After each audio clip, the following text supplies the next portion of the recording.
I just didn't know what to do. Like I played basketball throughout high school and college, but after Queensboro season was over, I just didn't know what to do, and I felt lost to the point where I wanted to drop out of school. And one of the weakness I had growing up because I was so shy was because like I wasn't able to communicate or speak very well in public. Hi everyone, welcome to Cami's camera. I'm here today with Bibin Shrestha. Hello Bibin, how are you doing? I'm good, how are you? Doing well. Thank you so much for joining us. Thanks for having me. I'm so glad. So Bibin, I want to start with just literally your background. Where is your family from, and telling me a little bit about how you grew up. Gotcha. Well, so I'm 100% Nepali. Even though I look ethnically ambiguous, a lot of people think I'm from Spanish or different parts of the world. I'm Nepal. I'm from Nepal. I was born and raised until I was 9 years old. I came here when I was 9, and yeah, grew up in Queens, and that's pretty much it. Okay, beautiful. So knowing that you're from Nepal, there's some characteristics that are expected of men. And I know we chatted a little bit more behind the scenes, but what was the vision that your family had for yourself? Well, if you come from anywhere part of like the Asian culture, you are to just work hard to provide for your family. That's like the least that is expected of you. People want to see you go into like the medical field or something that's more stable as far as like job wise or money wise. In my household, it was mostly I was raised by my mom and my sister, and my sister is totally opposite of who I am. She is the top of her class, full scholarship to Fairfield University. So I was always being compared to her and her work ethic, Yeah. And being the man of the house, it was expected for you to be that. Exactly, but all honesty, like she is the man of the house. She's the woman of the house, which I respect and look up to. And that point, I realized that it is okay that I'm not the man of the house. Yeah. Eventually, I can be, and I will be, but at the moment, I'm okay with my sister leading the way. But me being a rebel, like I've always been as a kid too, I just wanted to try something that I've never tried before. And initially, basketball was that answer for me. I loved it. I was very passionate about it, and yeah, I would spend most of my days as a kid playing basketball from like sunrise to sunset, or even 3 a.m. in the morning. So Wow. yeah, that was the passion that I had. And then that passion switched to being acting. Yes, eventually, but the way I got into acting was because of a girl. I wanted to tell you something. Sure. I want you to return me. What are you talking about?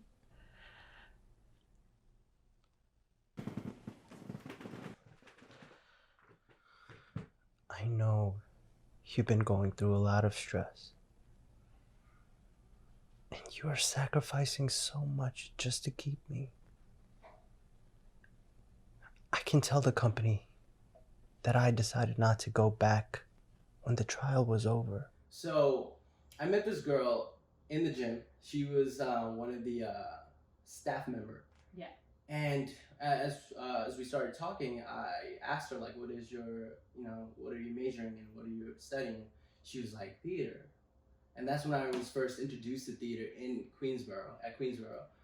And I wanted to learn more. I was like, okay, theater, that's not something I want to get into. Yeah. So I was taking sociology that year as well. And I met another girl who was in my class. I don't know if you know Stephanie, but she was very bright. She was like one of the brighter students. Like in the classroom, when she spoke, she commanded the room. And one of the weakness I had growing up, because I was so shy, was because like I wasn't able to communicate or speak very well in public. And I just wanted to like really Get that. Exactly tackle that. And I asked her like, what is your major? And she was like, theater. Wow. So there's like a pattern. Exactly. So I'm just like, this is weird. Like this is so A weird. certain light signal is Exactly. coming. So everything was connecting. And one day I go back into the gym and this was me by myself after I met these two women. Yeah. So I'm working out, and I see this gentleman. He was working out. I asked him about some workout, or I don't know, something happened that we connected. I was like, "What is your major?" And again, he goes Acting. theater. So it's Theater, exactly yeah. acting. I was like, you know what? Maybe I should try taking a class or two. It's a calling. Exactly. Yeah. But you know how people usually gradually start by taking one class. Me knowing myself, I just said, F Okay. it. Exactly, F it. And then I just switched my major from business to theater. Beautiful. And that following semester, I took an acting class, which I loved. It felt like I was a kid again. Like, imagine just doing exercises, being on the floor, like, on your feet, and just playing these theater games, which was very weird at first because I wasn't so used to it, And I was like, you know what? Maybe this might be it for now. We'll see what happens. But you still weren't sure. Exactly. Yeah. I wasn't too sure. Like, okay, at least I'll get to finish the school because my mom really wanted me to have a degree. Got it. And I was like, theater was the way because of the fact that you only needed one math class. And I hated math. I really did. Same. I really hated math. I just couldn't do it, Yeah. And once my counselor or advisor told me you only need one math class, and it was like the lowest one, I was like, sold. I'm doing this. That I'm was going the through it. needed level for the Exactly. calling for you to become Exactly. a theater major. Because I wasn't really passionate about theater or acting because I didn't grow up in that environment. I used to watch movie as a kid, and I loved, like mimicking those actors. Wow. But I never thought, as someone growing up, that this would be my calling. And yeah, so when everything fell into places, my teacher was like, you should go to an audition because there weren't many theater students at the school. So they needed actors. The more, the better. Yeah. So I was like, just who Try it cares? out. Like, why not?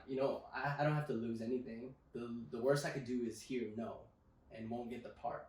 So I did my first audition at QCC, and it was for a Do you musical. remember which musical or play the name of It was a funny thing happened on the way to the farm. It was a very classical play, but it was a comedy musical where you have to sing. Mm. Now imagine me being reserved, like very shy. I was like, I have to sing. Now I have to sing. Not only do I have to speak in front of people, but I have to actually sing in front of people. So And then act. exactly. And then put up performance of things that I've never done in my life. Exactly, and this was completely new to me. Yeah. I've never done any of this before. Like, the most I ever did singing was sing in the bathroom, like everybody else. Yes. But once I went through the audition process, I was so nervous outside of the door, like just waiting on the line. I wrote my name down. I thought at least 10 times, like, should I do this? Came back out, went back in. I wrote my name. I was like, okay, this is it. So I go in, all the nervousness just went away. Wow. And they go, can you sing this part? Can you sing something, I think? And I sang like the part they gave me, or I sang just, whatever. It came to my mind. Okay. And they're like, okay, now can you sing this part? And that was it for the day. And then I hear my name, or I got an email saying I got a call back. So, How long after? a couple of days later, Okay. within that next week. And then I was like, oh, shoot, I got a call back. Like, that's something, even though I didn't Did get a show. did you interview or did you do the casting for a specific role or just to get No, it? just to get it. Because I Okay. wasn't very confident or didn't know what to expect, Okay. So my teacher was just like, just go. They will, like, It's help practice. you. Exactly. Yeah. It's practice for the real world. So I went in the next time, and they made us sing in a group. And besides me, there were two strong singers. I was like, oh man, I'm not gonna get this part. Like, they're better at what they do, and they've been doing it for a much longer time than I have. But I was like, you know what, whatever happens, happens. I sang, and then the following week I found out I got a very an ensemble part, like a small part, which I was like, okay, cool. Yeah. And then, even though there weren't many speaking lines, there was enough that I'll be on stage for a long period of time. after that, going into the show, like the first rehearsal process, it was very fun. And then the director, Julian, he was a mentor while I was in Queensborough. He's very strict at his work. So he didn't play no games, like no bullshit at all. And going into the rehearsal, it was all fun and games until people started getting fired. Now imagine getting fired like in a school play. Wow. Why were they getting fired? Because they weren't meeting the requirements. Okay. Like the expectations, they were coming in late, or the attitude wasn't fully there for certain people. Oh my goodness. So Right. people had to start filling up those roles. Exactly. So I got moved up because he saw my work. Like even though I wasn't the most talented in the room, You were a hard worker. Exactly. I've known, even in basketball, I was like one of the hardest worker. Like not the talented, but most hardest worker. Good. So he noticed and he gave me a small part. No, it was actually a significant part. Okay. With a lot of lines and a solo. Yeah. Like a singing too. And I was like, okay, I could do this. We had to play an old man. Like imagine 70, 80-year-old man. Yeah. And I was like, yes, I will work on it. If I truly work hard at it, I will get it. Yeah. So he had that confidence. So I worked towards it, and I remember 3 weeks before the show, someone else got fired. Oh my goodness. Who had like the part? one of the lead roles. Wow. And then he decided to move me up to another. And this is something that you had to learn. Exactly. 3 weeks before. Oh, exactly. Goodness. And this role had a solo, singing, like dancing movements, everything. Now I'm just looking at myself like, okay, I could do the lines, I could say the lines, I'm confident, I built up the confidence, but can I actually sing in front of people? You know? Yeah.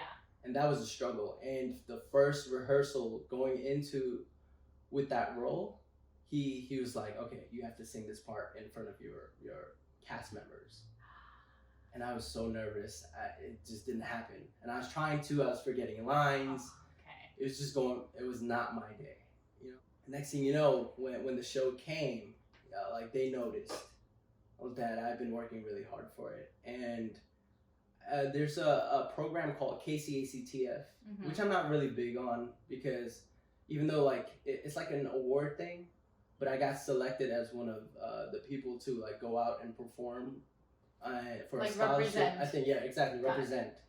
And I did that. I was like, everybody was really happy for me from like where I came from. Yeah. From when I started from an ensemble to like representing now. Exactly. And you're representing QCC on that. Exactly. Right? Yes. But remind me, so you did the play and you did the musical as the lead for it, right? Just so you know, I was there. Oh, wow. I watch you. That's amazing. Because now that you tell me a little bit more about it, I did.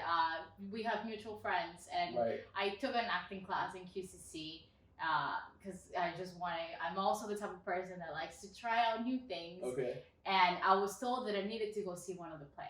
And then now that you tell me which one it is, okay, I remember watching you. Oh, that's amazing. And then a couple of months later, probably met you at like the Newman Catholic Center. Right.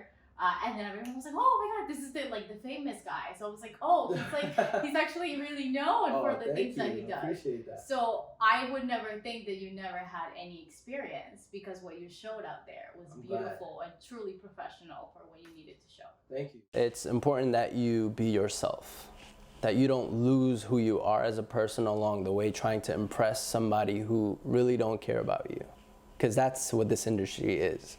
You have to play your cards right. Just be aware, trust your gut feelings, and just keep working at it, because it's cliche, but it's really is not a race, it's a marathon. That's the best way I can put it. Because you don't know what your journey is going to be. And never compare yourself, because a lot of people tend to compare their journey to somebody else, but they're not the same person. All right, Bibin, thank you so much for being here. I really appreciate it. If you have any other stories that you would like to share, please email us to the link below, Or if you have anybody that you want to actually nominate to share their story because they inspired you, because they were a mentor, please email me, send me a DM, send me a message on Instagram. And don't forget to subscribe to keep on watching more stories and keep Bibin accountable on his work to become the leader in Hollywood. All right, guys. Thank you so much for watching.